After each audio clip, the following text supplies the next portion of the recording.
शुभम साधु को देखकर चिल्लाया, मदद करो महाराज, मदद करो।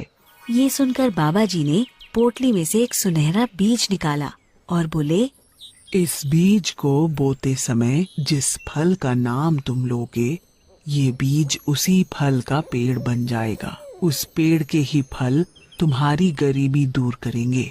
ये कहकर साधु अलख निरंजन बोलते हुए अपने रास्ते पर आगे बढ़ गए। शुभम भी उस बीज को लेकर गांव वापस आ गया। अगले दिन साधु के कहे मुताबिक शुभम ने उस बीज को अपने आम के बगीचे में गाड़ दिया और बोते समय आम का नाम लिया। शुभम ने उस बीज की बहुत मेहनत से देखभाल करनी शुरू कर दी। वो बीज 2 दिन में ही पौधे में बदल गया।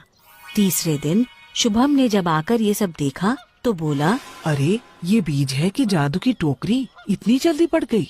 देखते ही देखते 1 हफ्ते में वो पौधा पेड़ में बदल गया और उस पर फल आने लगे। अगले दिन शुभम ने जब उस पेड़ से आम को तोड़ा तो उसे यकीन ही नहीं हुआ। वो आम कोई मामूली आम नहीं बल्कि सोने का आम था।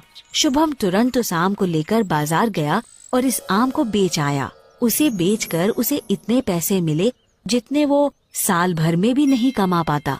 शुभम ने उन पैसों से लाला का कर्ज चुका दिया।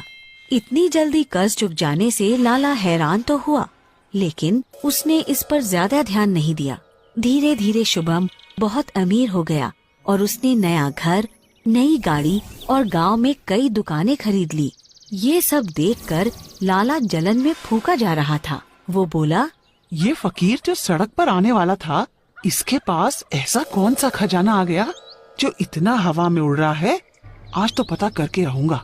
शुभम जानता था कि लाला को उसकी अमीरी हजम नहीं होगी, इसलिए उसने अपने सोने के आम के पेड़ के आसपास जाल बिछवा दिए थे।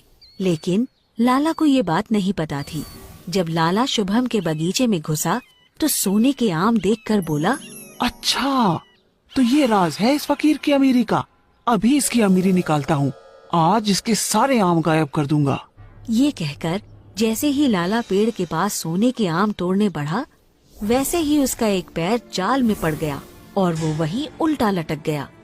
लाला ने छूटने की पूरी कोशिश की, लेकिन जब वो जाल से नहीं छूट पाया तो उसने चिल्लाना शुरू कर दिया, अरे अरे कोई बचाओ, बचाओ इस जाल से। उसकी चीख सुनकर शुभम वहाँ पहुँचा और लाला को जाल में फंसा देखकर बोला,